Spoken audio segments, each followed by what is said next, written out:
Hi audio geeks, this is the 5th video on the channel, and the title of today's video should really be a true and honest comparison between the Apple AirPods Pros and the Samsung Galaxy Buds Pros.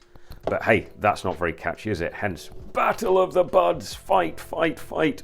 So in the white corner, here we have the reigning true wireless noise cancelling champs, the AirPods Pros themselves. Now, they have been my portable Bluetooth earphones of choice for the past 18 months, seeing off challenges from the likes of such heavyweights as the Sony and the Sennheiser Buds.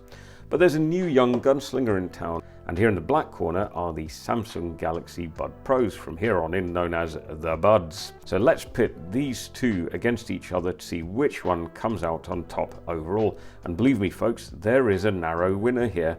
And I know some of you are going to skip immediately to the end of the video to find out which one it is, but please don't do that because it's a great video. Let's start off with the most boring bit, the box. Now I can't for the life of me find the Galaxy Buds box, hence why we have a Samsung SSD representing Team Samsung. But don't worry, it's not very exciting. You get the same stuff in both boxes. Essentially that is the case and the buds themselves, and you get the charging cables. You also get 3 different size ear tips with both. Remember, we don't do rubbishy, dull unboxings on this channel with tasteful music drifting along in the background. So let's get rid of the box and get on to the main event. Okay, charging cases. Both the pods and the buds are cocooned in little plastic coffins. Now, Apple's is the familiar premium white dental floss pack. There's a lightning charging port at the bottom, boo for lightning, and a little charging LED up front, and behind there is a physical button that allows you to manually pair if you're using them with non-Apple devices. The pods snap into place reassuringly and are held really strongly by magnets. These little suckers aren't falling out. It only comes in white, of course, so very quickly you get loads of grime and wax yuck on the inside. You will not know how long I scrubbed these to make them presentable for the video. Now this case is really robust and has stood up to 18 months of daily thrills and spills without too many signs of wear and tear. Now then, the Buds case is squatter and squarer, and it doesn't feel half as premium. The plastic just doesn't feel as nice. Once again, there's a nice clicky lid, although it doesn't feel as strong a mechanism as the pods. Thankfully, there's a USB-C charging point at the back, and there's a charging LED on the front there and on the inside, which indicate the charge level of the case and the buds separately, so that's quite nice. Overall, the case is a lot chunkier than the pods case, as you can see, although it's a little bit shorter. Consequently, it's much harder to squeeze this one into your jeans, and it'll definitely lead to a bit more of a prominent bulge for now. So let's move on and look at the earphones themselves, and once again they are distinct and different.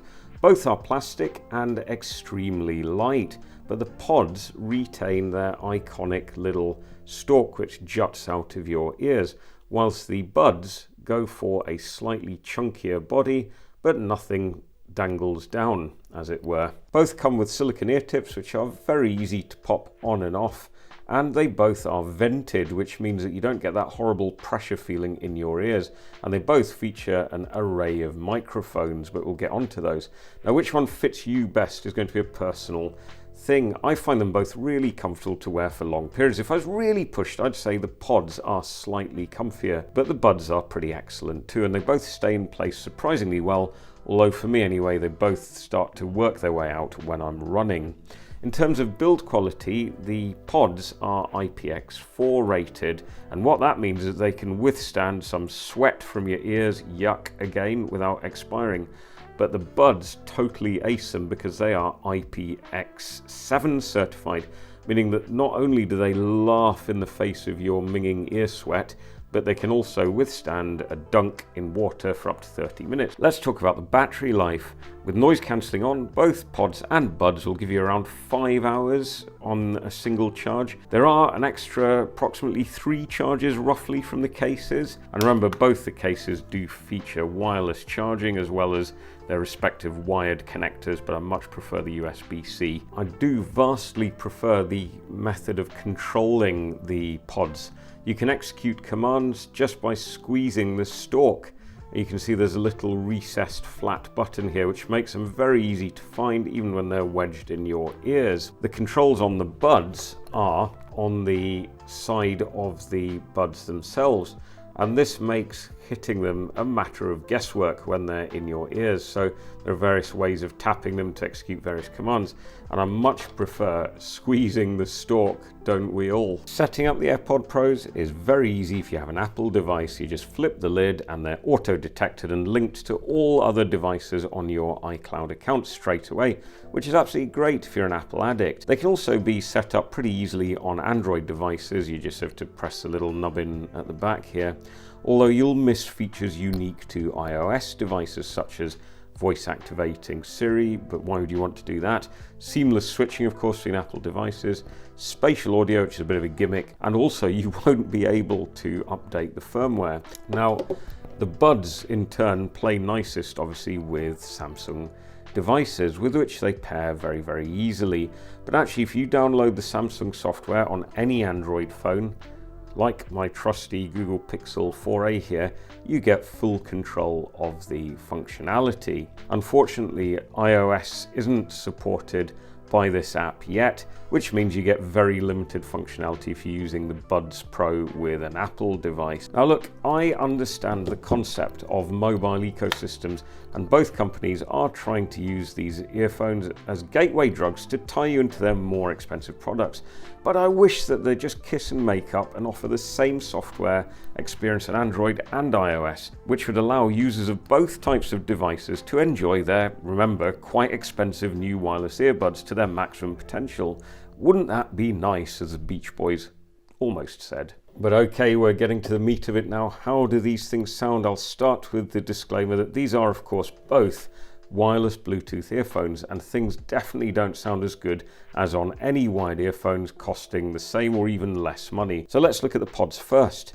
So bring on the graphs. The frequency response curve shows that there is a bit of sub-bass roll-off, but they're then fairly neutral with some emphasis in the upper mid-range and in the treble, which is sometimes a bit of a worry, but actually in the case of the Pros, it gives the illusion of slightly more detail in the mid-range and lower treble, and there's not a hint of sibilance or harshness and no shouty vocals.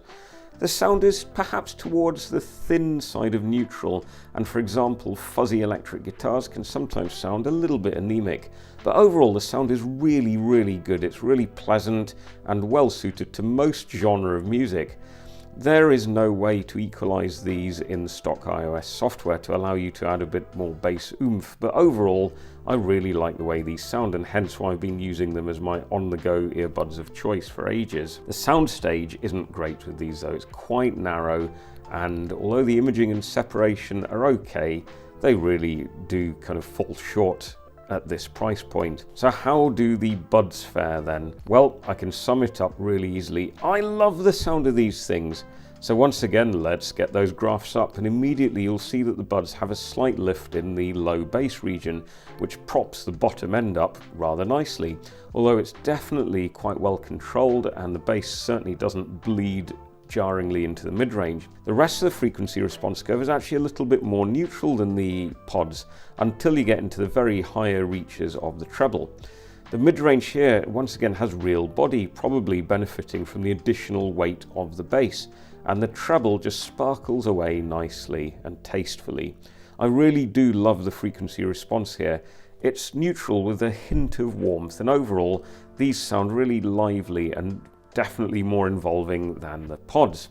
The sound staging is also surprisingly good. It's far superior to the pods, and there's an added width and dimensionality that you just don't get from the pods. In pure sound quality terms, I do enjoy the buds more than the pods, and I find that really surprising. Remember, neither of these offer any high definition Bluetooth codecs, so you're stuck with AAC or SBC.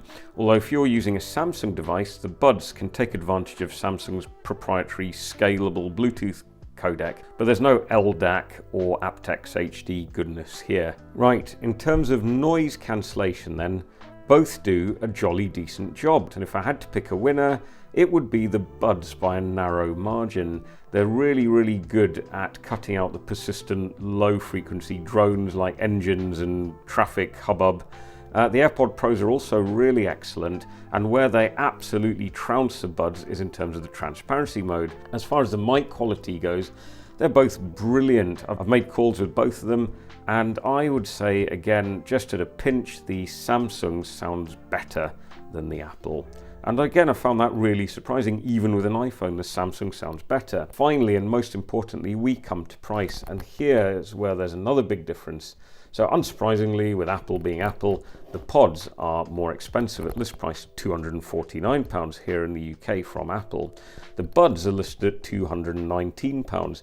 However, you'd be completely mad to pay £219 for the buds, because remember, Samsung were literally giving them away with pre-orders of the S21 series phones, meaning that eBay is currently flooded with unopened packets of Buds Pros. For example, I got mine for 119 quid brand new on eBay, and I've noticed that recently auctions are concluding at even lower prices, even below £100, making the Buds, if you buy them from eBay anyway, the obvious choice for value. Now in my book, because I'm tight, I think price comes a very close second to audio quality in terms of important criteria when deciding between the two.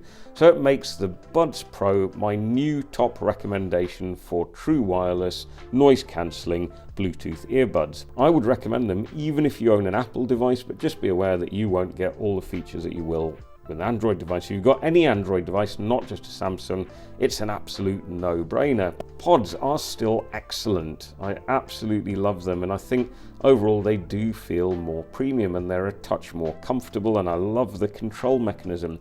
However, I think the only reason you should buy these over the Buds is if you're at least waist deep in the Apple ecosystem and you need something that will work seamlessly with all your iDevices and switch between them without breaking a sweat. The Pods are definitely a little bit classier, and they do offer up a very polished experience for iOS users, but sorry Apple, in terms of sound quality and price, the Buds Pro have got you beat. So that's all for this video, guys. Let me know what you think. I always love hearing your comments, and we've had some absolutely brilliant ones on the previous videos. Stay tuned for more audio geekery coming up soon, and until then, stay safe everyone. I'm out.